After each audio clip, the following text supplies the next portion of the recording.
Hi friends, எல்லோரும் எப்படி இருக்கீங்க? வாங்க இன்றைக்கி பாதாம் ஐஸ்கிரீம் எப்படி செய்யலான்னு பார்க்கலாம். இந்த வெயிலுக்கு இது செஞ்சு சாப்பிடுங்க.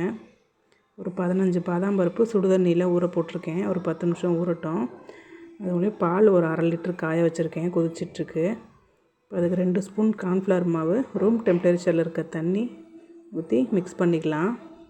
ஜில் தண்ணி எதுவும் ஊற்றிடாதீங்க, நார்மல் வாட்டரை ஊற்றி மிக்ஸ் பண்ணிக்கோங்க.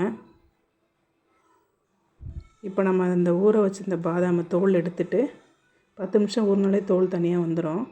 எடுத்துகிட்டு மிக்ஸி ஜாரில் சேர்த்துக்கலாம். மிக்ஸி ஜாரில் சேர்த்து இது மாதிரி கொரகொரப்பாக அரைச்சிக்கோங்க. அதோட 2 ஏலக்காய், ஒரு பிஞ்சு மஞ்சத்தூள் சேர்த்து அரைச்சி வச்சுருக்கேன். இது மாதிரி கொரகொரப்பாகவே அரைச்சிக்கோங்க. இப்போ பால் நல்லா கொதிச்சிட்ருக்கு. இப்போது ஒரு 200 கிராம் சர்க்கரை போட்டிருக்கேன். நான் ஒயிட் சுகர் தான் சேர்த்துருக்கேன். கல்கண்டு சேர்க்குறதுனாலும் சேர்த்துக்கலாம். ஒரு 200 கல்கண்டு சேர்த்துக்கலாம் அதில். இப்போது நம்ம மிக்ஸ் பண்ணியிருந்த கார்ன்ஃப்ளவர் மாவோட நம்ம அரைச்சி வச்சுருக்கோம்ல பாதாம் பவுட்ரு, அதையும் சேர்த்து ஒன்றா மிக்ஸ் பண்ணிக்கலாம். ஒன்றா கலந்துட்டு இப்போ நம்ம கொதிச்சிட்ருக்க பாலில் இதை எடுத்து ஊற்றிடலாம்.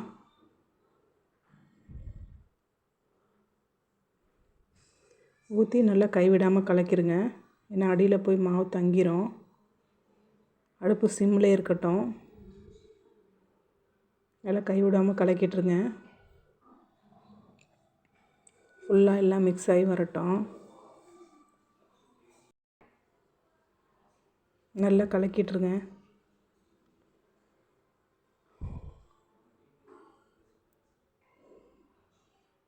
நல்லா கொதிச்சு வந்துருச்சு பாருங்கள். பால் இந்தளவுக்கு திக்னஸ் ஆகிடுச்சு. இந்தளவு திக்னஸ் கரெக்டாக இருக்கும். ரொம்பவும் மாவு போட்டிங்கன்னா ரொம்ப திக்காகிடுச்சுன்னா அது ஐஸ்கிரீம் நல்லாவே இருக்காது. நம்ம 2 ஸ்பூன் கார்ன்ஃப்ளவர் மாவு கரெக்டாக இருக்கும் 1/2 லிட்டர் பாலுக்கு. இப்போ நம்மளுக்கு கொதிக்கையிலே தெரியும் எந்தளவு திக்னஸ் இருக்குன்னு. இந்தளவு திக்னஸ் இருந்தால் போதும். இப்போ ஆற வச்சுட்டேன். நல்லா ஆறிடுச்சு. ஆறின பாலை மிக்ஸி ஜாரில் சேர்த்து அடிச்சுக்கலாம். நீங்கள் பாலில் என்னடா மிதக்குதுன்னு பார்க்காதீங்க, அது ஏலக்காய் தான். நல்லா வாசனையாக இருக்கும்.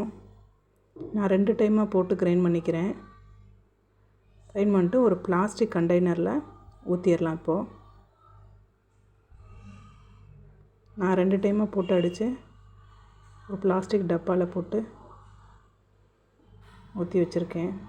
இப்போ நல்லா மூடிட்டு ஃப்ரீசரில் ஒரு 3 ஹவர்ஸ் வச்சுக்கலாம். 3 ஹவர்ஸ்க்கு அப்புறம் எடுத்து பார்த்தோன்னா இந்த அளவுக்கு செட் ஆகிடுக்கும். இதோடு நம்ம சாப்பிட முடியாது. இதை நம்ம இன்னொரு டைம் நல்லா கிரைண்ட் பண்ணணும்.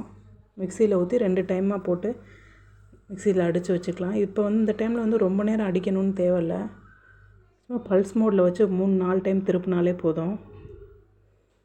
2 டைமாக தான் அடிச்சுக்கிறேன்.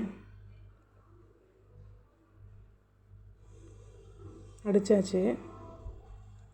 இப்போது ஒரு பாலித்தீன் கவரு, உங்கள்கிட்ட ஃபாயில் இருந்தால் அந்த ஃபாயில் போட்டு வச்சுக்கலாம். என்கிட்ட ஃபாயில் இல்லை, அதனால் நான் பாலித்தீன் கவரு நல்லா ஏர் உள்ற போகாத அளவுக்கு வச்சுட்டு டைட்டாக மூடி நான் ஃப்ரீசரில் வச்சுக்கிறேன்.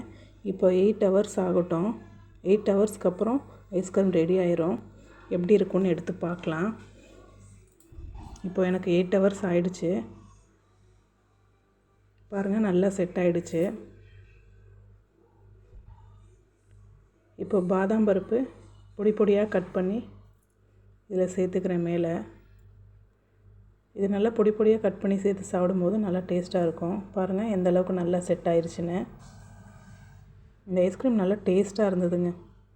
அவ்வளோதாங்க, ஐஸ்கிரீம் ரெடி ஆயிடுச்சு.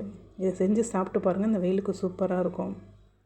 Thank you friends. நம்ம சேனல் புதுசாக பார்க்குறவங்கள சப்ஸ்கிரைப் பண்ணிக்கோங்க. தேங்க்யூ.